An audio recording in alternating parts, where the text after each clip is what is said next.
We all know that the government of William Ruto is under a lot of criticism from all over the place.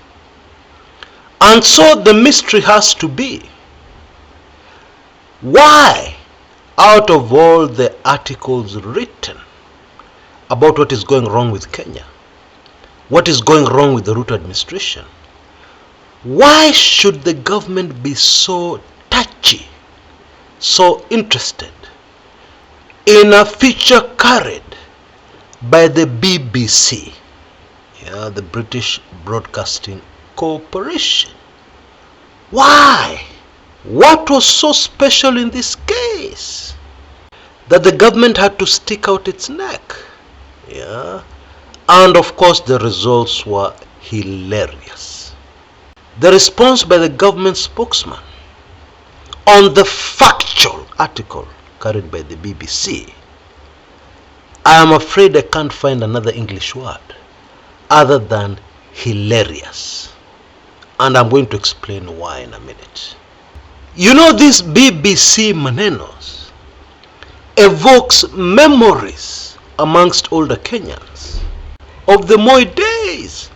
Once upon a time during the Moi days, when the draconian rule of Moi was squeezing Kenyan necks, no freedom of the press, etc., etc. We used to get all our news from BBC London, of course through our small transistor radios, and maybe some radios not so small. The conversations in Nairobi and all over Kenya on the streets were, BBC walisema nini?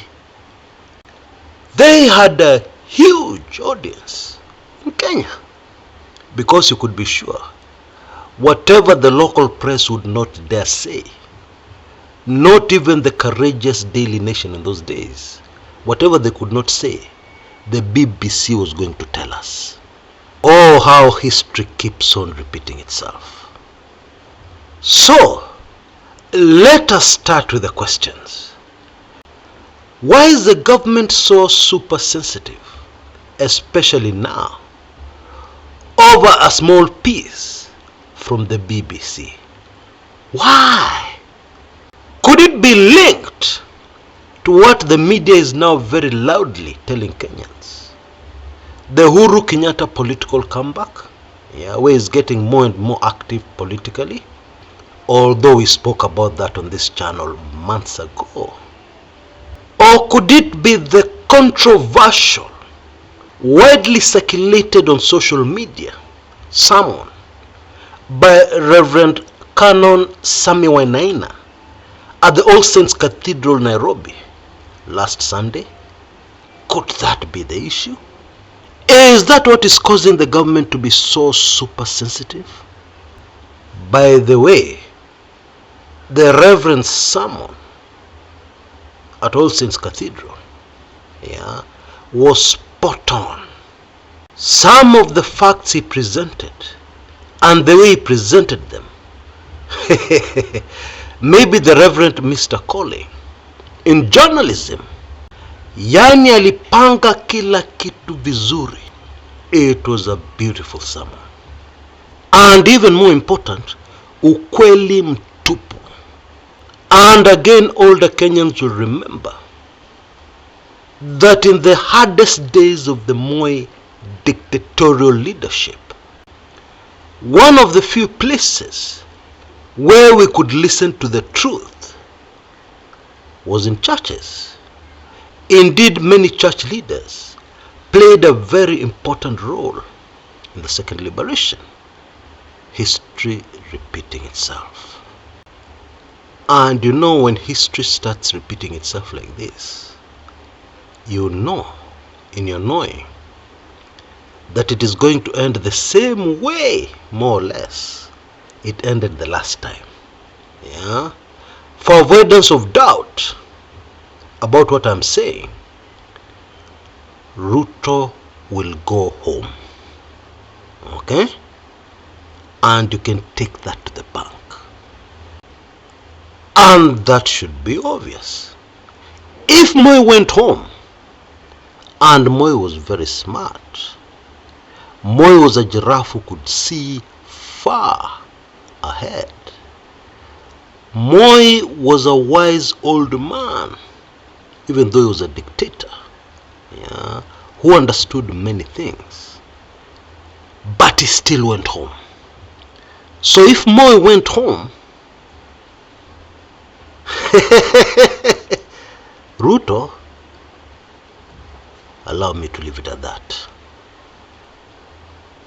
The answer to our questions about why the Kenya Kwanza regime is so sensitive right now, and if it is linked to Uhuru's comeback or the famous sermon,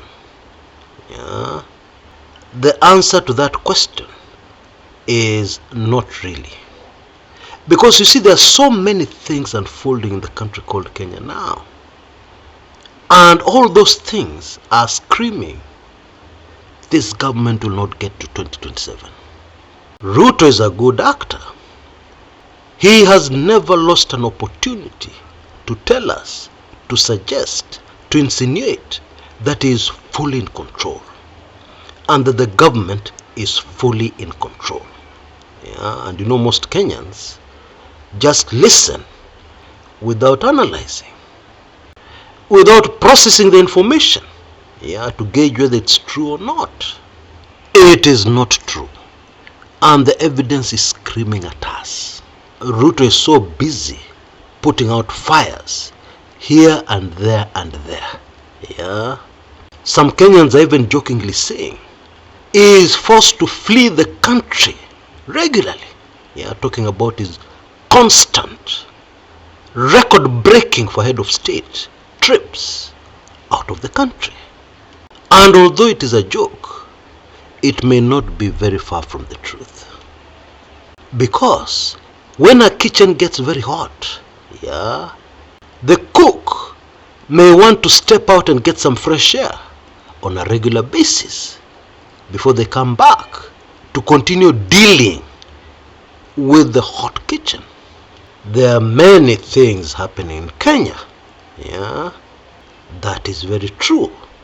However, the reason why there was a response from the government this time round, the reason is in the very statement the government issued concerning this BBC piece. Stay with me and I'll come to it shortly.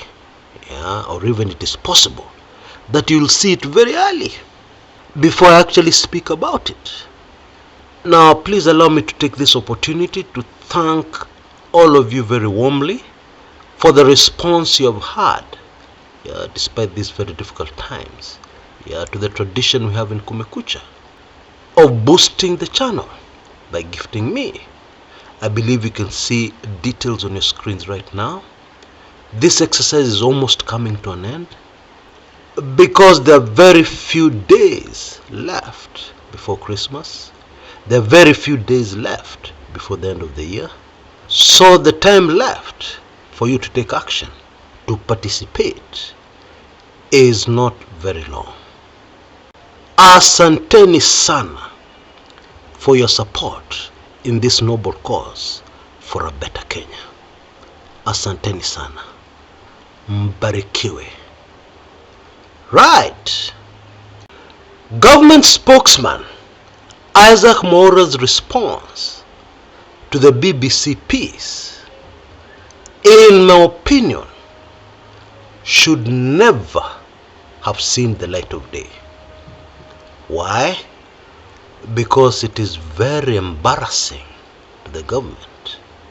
It does not serve the purpose it was intended to serve, and it is extremely embarrassing to the Kenyan government, especially in the eyes of the international community.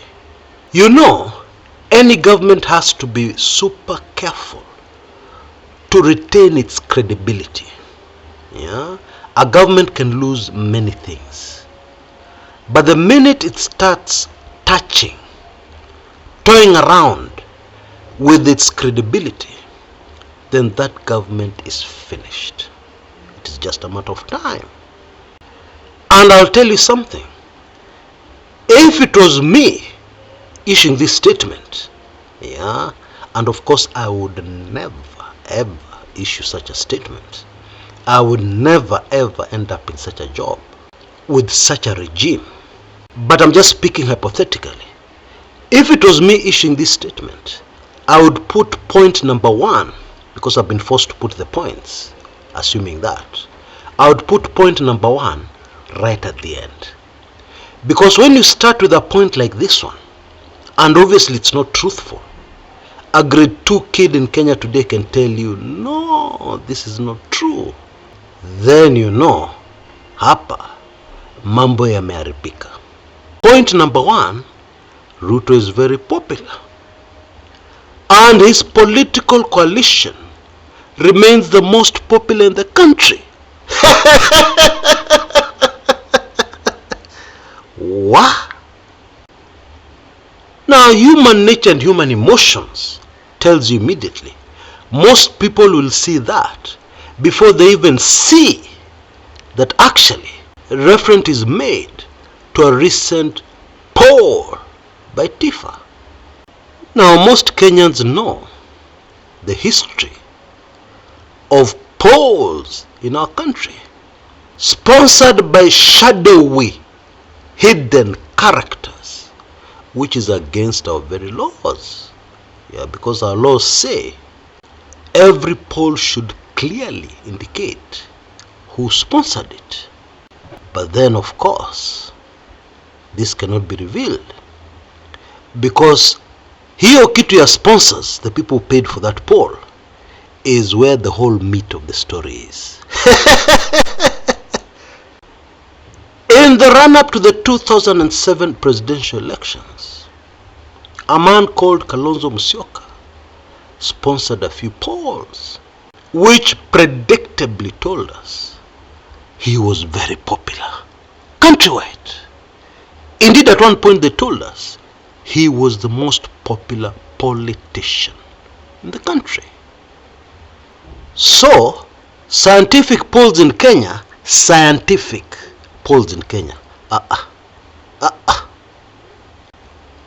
history clearly tells us, scientific or not, a vast majority of them are fake, manipulated to look scientific. The other very hilarious response in this Mwaura statement was the point about the government of Kenya making huge budget cuts of over 10%. And the area where this has happened the most, wait for this one, is foreign travel. What? That is funny. It would have been hilarious. The only problem is that it involves taxpayers' funds. It is linked to the suffering of Kenyans. Because if money is going to the wrong place, families are having problems putting food on the table. Parents cannot afford school fees. Businesses are shutting down because there's too much tax, too much harassment from tax authorities. Then it can never cross over to being hilarious. It is a tragedy, actually.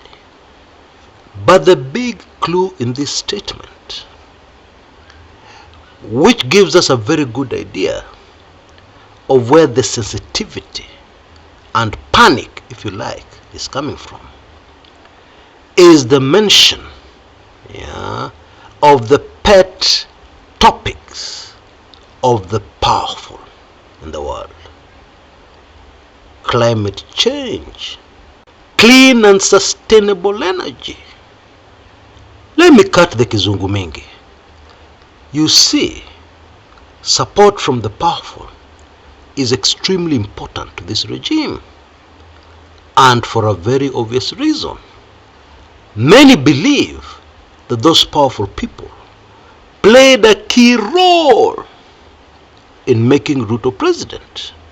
And so when a media house based in the land of Wazungus, like the BBC, starts airing what has been on the Kumekucha channel for a long time, then obviously you can understand why the government would be very worried.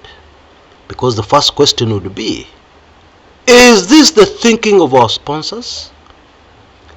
Are they slowly losing faith in us? If that can be the case, then sisi kwisha.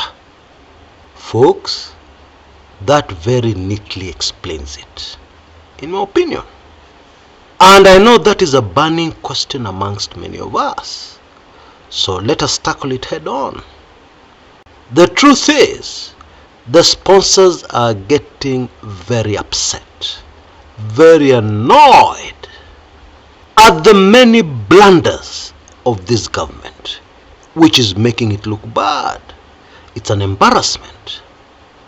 It is irritating them a lot.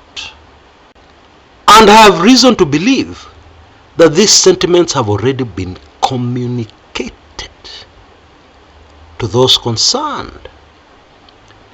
However, they have not withdrawn their support.